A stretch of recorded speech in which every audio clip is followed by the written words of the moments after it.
You are supposed to stand by each other and pray and support each other. Jesus Christ himself needed intercessors. He needed Prophetess Anne, and he needed Prophet Simon. Without these people, his neck will be cut off. What makes you think that an average leader does not need intercessors? He needs.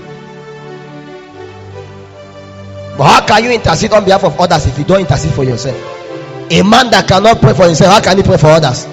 It's the challenge we are now in the body of Christ. Many of us can't sustain prayer life. Talk more of praying for another person. So you go to your family, even morning devotion is a challenge. Not because of anything, but because your father is prayerless, your mother is prayerless. You too, you inherit it.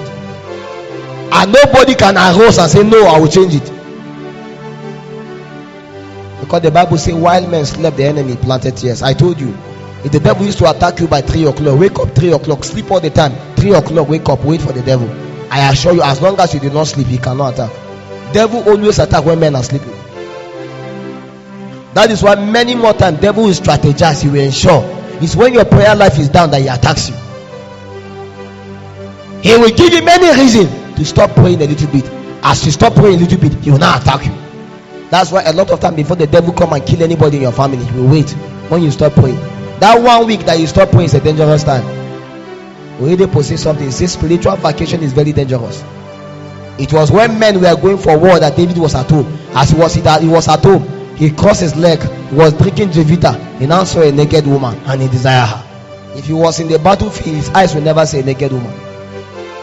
Many of us is because we have gone on vacation. That is why we are backslided. The Bible says Deborah arose. It's part of the role of womanhood that every woman in our generation must rise. We are living in a generation where it looks so much impossible for a woman to become a voice. It looks so much impossible for a woman to sustain herself in God. An average woman today finds it very hard to love the Lord. Why? Because no one has seen the need for them to rise. An average woman today can never become a model for other ladies to follow. Every lady seems to be a story of pain, a story of reproach, a story of carnality. Purity is never part of the design. We are living in a time when women need to rise again.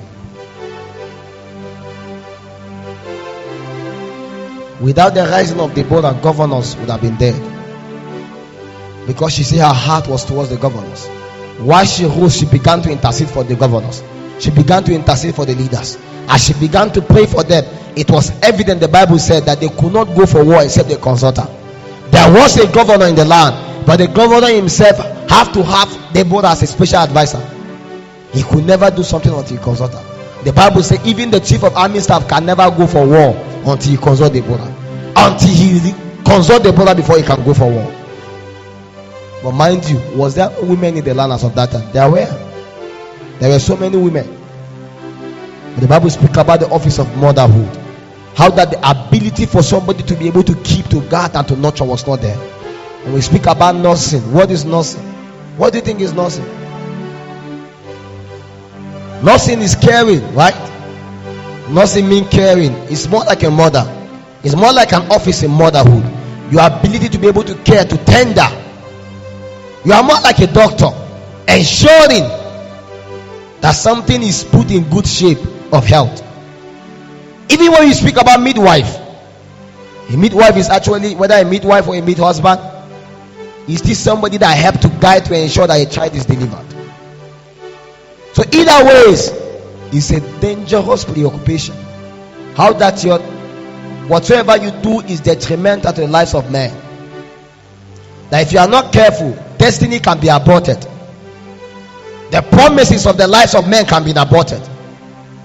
The reason why the Lord is apportioning you as a nurse, as a midwife, is because the destiny of men and women lies upon you. And if you do nothing about it, there is every chance that this destiny can be aborted.